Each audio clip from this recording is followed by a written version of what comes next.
ಗುಣವಾಗಿ ಅಳಿದೀತು ನೋವ. ಔಷಧಿಯ ಪಡೆದಂತೆ ಬರತೈತಿ ಬಲವು, ಗುಣವಾದ ಮುಖದಲ್ಲಿ ಕುಳಿತೈತಿ ಚೆಲುವು. ಆರೋಗ್ಯ ಪಡೆದಂತೆ ತರತೈತಿ ಗೆಲುವು, ಸಂಸಾರ ಸಾಗರದೆ ಸಿಗುತ್ತೈತಿ ಒಲವು. ಬಹಳ ಸುಂದರವಾಗಿ ಇದಕ್ಕಿಂತ ಕ್ಲಿಯರಾಗಿ ಒಂದು ವೈದ್ಯಕೀಯ ಅಂಶಗಳನ್ನು ಹೇಳುವಂಥದ್ದು ನಾನೆಲ್ಲೂ ನೋಡಿಲ್ಲ. ಅದು ತಗೋ ಇದನ್ನು ತಗೋ ಹಂಗೆ ಮಾಡ ಆ ಎಲ್ಲ ಪಥ್ಯ ಹೇಳೋದಕ್ಕಿಂತ ನಿಮ್ಮಲ್ಲಿಗೆ ಬರುವಂಥ ಕ್ಷಯರೋಗಿಗಳಿಗೆ ಇದ್ರದ್ದೊಂದು ಕಾಪಿ ಕೊಡು, ನೀನು ಓದ್ಕೊಂಬಿಡಪ್ಪ, ನೀನು ನಿನಗೆ ಕಡಿಮೆ ಆಗೈತೆ. ಹಿಂಗೆ ಭಾಳ ಚಂದ ಬರೆದಿದ್ದಾರೆ ಇದನ್ನು. ಆರೋಗ್ಯ ಕೇಂದ್ರದ ಸಿಬ್ಬಂದಿ ನಾವೆಲ್ಲ ಬಂದೀವಿ ನಿಮ್ಮತ್ತ, ಊರಿನ ಹಿರಿಯರೇ ಕೇರಿಯ ಹುಡುಗರೇ ಕೇಳಿರಿ ಮನಸ್ಸಿತ್ತ. ಕಡಿಮನೆಯ ಕಲ್ಲವ್ವ ನಡುಮನೆಯ ಲಿಂಗವ್ವ ಬಡವಾಡ ಬನ್ನಿರಿ. TB ರೋಗವು ಬರುವುದು ಹೇಗೆಂದು ಹೇಳ್ತೀನಿ ಕೇಳಿರಿ. ನೋಡ್ರಿ, ತಂಬಾಕ ತಿನ್ನೋರೆ ನಶ್ಯಾವ ತಿಕ್ಕವ್ರೆ, ಗಮನವಿಟ್ಟು ಕೇಳಿ. ಕುಂತಲ್ಲಿ ನಿಂತಲ್ಲಿ ಕಂಡಲ್ಲಿ ಉಗಿದರೆ ಬರುವುದು ರೋಗ. ಅವರಿಂದ ಇವರಿಗೆ ಇವರಿಂದ ಅವರಿಗೆ ಬರುವುದು ದಾಳಿ. ಹೋದಲ್ಲಿ ಬಂದಲ್ಲಿ ಬಾಯಿಗೆ ಬಟ್ಟೆಗೆ ಧರಿಸಿರಿ ಅದನ್ನು ತಡೆಯಾಗ. ಏರುವ ಜ್ವರವು ಇಳಿಯುವ ತೂಕವು TBಯ ಲಕ್ಷಣವು. ನೋಡಿ ಎಷ್ಟು ಚೆನ್ನಾಗಿ ಸಿಂಪ್ಟಮ್ ಹೇಳಿದ್ದಾರೆ. ಏನು? ಏರುವ ಜ್ವರವು ಇಳಿಯುವ ತೂಕವು TBಯ ಲಕ್ಷಣವು. ಕೇಂದ್ರಕ್ಕೆ ಬನ್ನಿರಿ ವೈದ್ಯರ ಕಾಣಿರಿ ನೀವೆಲ್ಲ ತಕ್ಷಣವು. ಎದೆಯಲ್ಲಿ ನೋವಿದ್ದರೆ ಮೈಯಲ್ಲಿ ಕಾವಿದ್ರೆ ನಮ್ಮತ್ತ ಬನ್ನಿರಿ. ಕಫದಲ್ಲಿ ರಕ್ತವು ಬೀಳುತ್ತಾ ಇದ್ದರೆ ಬಾಯ್ಬಿಟ್ಟು ಹೇಳಿರಿ. ಭಾಳಷ್ಟು ಜನ ನನಗೊಂದಿದ್ದ ರೋಗ ಬಂದೈತೆ ಅಂತ ಹೇಳ ನಾವು ಕೇಳ್ತಿರ್ತೀವಿ ಗೆಳೆಯರು, ಏನೋ ಮುಖ ಯಾಕೆ ಡಲ್ ಐತೆ, ಯಾಕೆ ಬರ್ತಾ ವೀಕ್ ಆಗ್ತಿದೆಯಲ್ಲ ಅಂದಾಗ ನಾವು ಏನೋ ಮುಚ್ಚಿದ್ವಿ, ನಾನು ಯೋಗ ಮಾಡಕತ್ತೀನಿ, ಈಗ ಎಕ್ಸರ್ಸೈಸ್ ಮಾಡಕತ್ತೀನಿ, ಜಿಮ್ಗೆ ಹೋಗಕತ್ತೀನಿ, ಹಿಂಗೆಲ್ಲ ಹೇಳ್ತಿರ್ತೀವಿ. ದಿನ ವಾಕ್ ಮಾಡ್ತೀನಿ. ಭಾಳ ಜನರಿಗೆ ವಾಕ್ ಮಾಡಿದ್ರೆ ಸಾಕು ರೋಗ ಎಲ್ಲ ಹೋಗ್ತವೆ. ಬೆಂಗಳೂರು ನೋಡ್ಬೇಕು, ಭಯಂಕರ ವಾಕ್ ಮಾಡ್ತಾರೆ. ವಾಕ್ ಮಾಡಿದ್ರೆ ಎಲ್ಲ ರೋಗ ಹೋಗುತ್ತೆ ಅಂತ. ಅಲ್ಲಿ ಬಗಲಿಗೆ ಯಾವನಾರ ರೋಗ ಇದ್ರೆ ಅದು ಬರ್ತೈತಿ ಅನ್ನೋದು ಐಡಿಯಾ ಇರೋಂಗಿಲ್ಲ. ಹೌದಾ? ಒಟ್ಟಿನಲ್ಲಿ ನಮ್ಮದೇ ನಾವು ಡಯಾಗ್ನೋಸ್ ಮಾಡ್ಕೊಳ್ತೀವಿ. ಅದನ್ನು ಬಿಡಬೇಕು. ಸೆಲ್ಫ್ ಮೆಡಿಟೇಷನ್ನು, ಸೆಲ್ಫ್ ಮೆಡಿಕೇಷನ್ ಅಂತ ಕರೀತಾರೆ. ಸ್ವರ್ಗವು ದೇಹವು ಸಕ್ಕರೆ ರೋಗವು ಇದ್ದರೆ ಹೇಳಿರಿ. ಪರೀಕ್ಷೆಯ ಮಾಡೋಣ, ಔಷಧಿ ನೀಡೋಣ, ಬೇಗನೆ ಬನ್ನಿರಿ. ರೋಗವಿರುವುದು ತಿಳಿದರೆ ಔಷಧಿ ಕೊಡ್ತೇವೆ ಉಚಿತ. ನೋಡಿರಿ, ರೋಗ ಐತಂತೆ ನೀವು ಬಂದು ಹೇಳಿದರೆ ಉಚಿತ ಔಷಧಿ ಕೊಡ್ತೀವಿ ಅನ್ನೋ ಆಶ್ವಾಸನೆಯನ್ನು ಕೊಡ್ತಾರೆ. ಪೌಷ್ಟಿಕ ಆಹಾರ ತಿನ್ನಲು ಸರ್ಕಾರ ಹಣವನ್ನು ಕೊಡ್ತಾವೆ. ಇನ್ನೇನು ಬೇಕು? ಆದರೂ ತಂದುಕೊಳ್ತಾರಾದ್ರೆ ನಮ್ಮಂಥ ಬುದ್ಧಿಗಿರಿಗಳು ಯಾರೂ ಇಲ್ಲ. ನಿಮ್ಮನೆಯ ಬಾಗಿಲಿಗೆ ಔಷಧ ನೀಡಲು ಬರುವಾಳು ಆಶಮ್ಮ.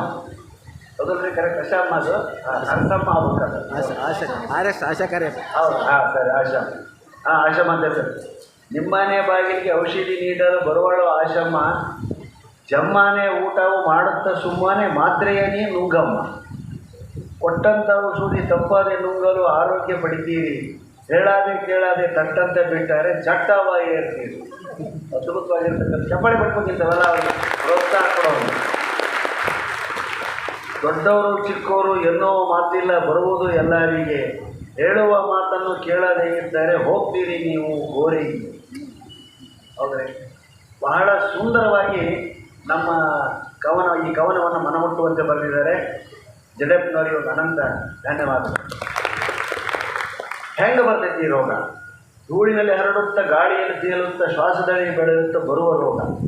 ಸೀನಿನಲ್ಲಿ ಚಿಮ್ಮುತ್ತಾ, ಕೆಮ್ಮಿನಲ್ಲಿ ಜಿಗಿಯುತ್ತಾ, ಎಗರಲ್ಲಿ ನಮ್ಮತ್ತ ಬರುವ ರೋಗ. ಮನೆಯಲ್ಲಿ ಮುದ್ದಾಡಿ, ಗುಂಪಿನಲ್ಲಿ ಗುದ್ದಾಡಿ, ಎಲ್ಲಲ್ಲಿ ಓಲಾಡಿ ಬರುವ ರೋಗ. ಸಂತೆಯಲ್ಲಿ ಸುತ್ತಾಡಿ, ಜಾತ್ರೆಯಲ್ಲಿ ಮೆರೆದಾಡಿ, ಕುಣಿದಾಡಿ ಬರುವ ರೋಗ. ಸಕ್ಕರೆಯ ರೋಗದಲ್ಲಿ, ಬಲಹೀನ ದೇಹದಲ್ಲಿ, ಪ್ರೀತಿಯಲ್ಲಿ ಸುಳಿದಾಡಿ ಬರುವ ಈ ರೋಗ. ಮುಖ್ಯ, ಭಾಳ ಜನ ಇದರಾಗ ಇರ್ತೀರಿ, ಇದನ್ನು ಗಮನ ಇಟ್ಕೊಳ್ಳಿ. ತಂಬಾಕು ತಿನ್ನುವಾಗ ಮದ್ಯವನ್ನು ಕುಡಿಯುವಾಗ. ಚೇರ್ಸ್ ಅನ್ನೋ ಮುಂದೆ ಸ್ವಲ್ಪ ಜ್ಞಾಪಕ ಮಾಡಿಕೊಳ್ಳಿ. ತಂಬಾಕು ತಿನ್ನುವಾಗ ಮದ್ಯವನ್ನು ಕುಡಿಯುವಾಗ ಖುಷಿಯಿಂದ ಸೇರಿ ಬರುವ ರೋಗ. ರಾತ್ರಿಯಲ್ಲಿ ಬೆವರುತ್ತಾ, ತೂಕದಲ್ಲಿ ಇಳಿಯುತ್ತಾ. ರಾತ್ರಿಯಲ್ಲಿ ಸುಮ್ಮನೆ ಬೆವರು ಬರ್ತದೆ ಅಲ್ಲ. ನಮ್ಮ ಗಂಗಾವತಿ, ರಾಯಚೂರು, ಕೊಪ್ಪಳ ಇವು ಏನು ಬೆವರು ಕಾಮನ್ನ, ಮತ್ತು ಅದಕ್ಕೆ ಗಾಬರಿ ಆಗಬೇಡ್ರಿ. ತಂಪನ್ಯಾಗ ಕುಂತಾಗೂ ಏನು ಬೆವರು ಬರ್ತೈತಲ್ಲ, ಅದು ರೋಗದ ಸೂಚನೆ. ತಂಬಾಕು ತಿನ್ನುವಾಗ ಮದ್ಯವನ್ನು ಕುಡಿಯುವಾಗ ಖುಷಿಯಿಂದ ನಶೆಗೇರಿ ಬರುವ ರೋಗ. ರಾತ್ರಿಯಲ್ಲಿ ಬೆವರುತ್ತಾ, ತೂಕದಲ್ಲಿ ಇಳಿಯುತ್ತಾ, ಹಸಿವಿನ ತಡೆಯುತ್ತಾ ಬರುವ ರೋಗ. ಮಕ್ಕಳಲ್ಲಿ ಮಲಗುತ್ತಾ, ಮುದುಕರಲ್ಲಿ ಏಳುತ್ತಾ, ಎಲ್ಲೆಲ್ಲಿ ಕೆರಳುತ್ತಾ ಬರುವ ಈ ರೋಗ. ಅವರಿಂದ ಇವರಿಗೆ, ಇವರಿಂದ ಅವರಿಗೆ ಬೆಂಕಿ ಥರ ಹಬ್ಬುವ ಈ ರೋಗ. ಇದನ್ನು ಕೂಡ ಜಗತ್ತಿನವರೇ ಬಂದರೆ ಹೀಗೆ ಅದ್ಭುತವಾಗಿರ್ತಕ್ಕಂಥ ಒಂದು 4 ಸಾಲುಗಳಿನ ಪದ್ಯದಲ್ಲಿ ಅವರು ಇಡೀ ರೋಗದ ಒಂದು ಚಿತ್ರವನ್ನು ಕೊಟ್ಟಿರೋದು. ಅದಕ್ಕಾಗಿ ಮತ್ತೊಮ್ಮೆ ಅವರಿಗೆ ಚಪ್ಪಾಳೆ ಕಟ್ಟಿ. ಬೀಡಿ ಸೇದೋದು, ಗಾಂಜಾ ಸೇದೋದು, ಶ್ವಾಸದಲ್ಲಿ ಸೇರಿಕೊಳ್ಳೋದು, ಗುಟ್ಕಾ ಪಾನ್ ತಿನ್ನೋದು, ಸಕ್ಕರೆ ರೋಗ, ಹಸಿವೆಯಿಂದ ಬಳಲುತ್ತಿರೋದು, ರಾತ್ರಿಯ ಜ್ವರವು ಬರುವುದು, ಮೈಯ ಬೆವರು ಒಸರಿಕೊಂಡು, ಹೀಗೆ ಆ ಸಿಂಪ್ಟಮ್ಸ್ಗಳ ಮೂಲಕ, ಹಾಡಿನ ಮೂಲಕ ಹೀಗೆಲ್ಲ ಸ್ವಾತಂತ್ರ್ಯ ಟೈಮ್ನಾಗ ಇಂಥ ಹಾಡುಗಳನ್ನು ಬರೆದು ತಪ್ಪಡೆ ಬಾರಿಸ್ತಾ ಲಾವಣಿ ಹಾಡುಗಳನ್ನು ಹಾಡ್ತಾ ಜನರನ್ನು ಎಚ್ಚರಿಸ್ತಿದ್ರು. ಈಗ ಬ್ರಿಟಿಷರ ಕಾಲಿಲ್ಲ, ರಜಾಕಾರ ಕಾವಳಿ ರಜೆ ಇಲ್ಲ. ಆದರೆ ಈಗ ಇರೋದೇನಿದೆ, ರೋಗಗಳೇ ನಮ್ಮ ವೈರಿಗಳು, ಮತ್ತಾರೋ ನಮ್ಮ ವೈರಿಗಳಲ್ಲ. ಜಗತ್ತಿನಲ್ಲಿ ಗೋಮು ಗಲಾಟೆ ಇರ್ಬೋದು, ಕಾರ್ಮಿಕ ಗಲಾಟೆಗಳಿರ್ಬೋದು, ಇವ್ಯಾವ ನಮಗೆ ರೋಗ ತರೋದಿಲ್ಲ. ಆದರೆ ಇಂಥ ನಾವು ಮಾಡ್ತಕ್ಕಂಥ ಕೆಲವು ತಪ್ಪುಗಳಿಂದ ನಾವು ರೋಗಿಷ್ಠರಾಗ್ತೀವಿ, ಸಾವಿನ ಸಂಖ್ಯೆ ಜಾಸ್ತಿ ಆಗ್ತದೆ ಅಂತ ಹೇಳ್ತಾ, ನನ್ನನ್ನು ಕಳೆದ ಕೆಲವು ವರ್ಷಗಳಿಂದ ಈ ಕ್ಷಯರೋಗದ ಒಂದು ಏನು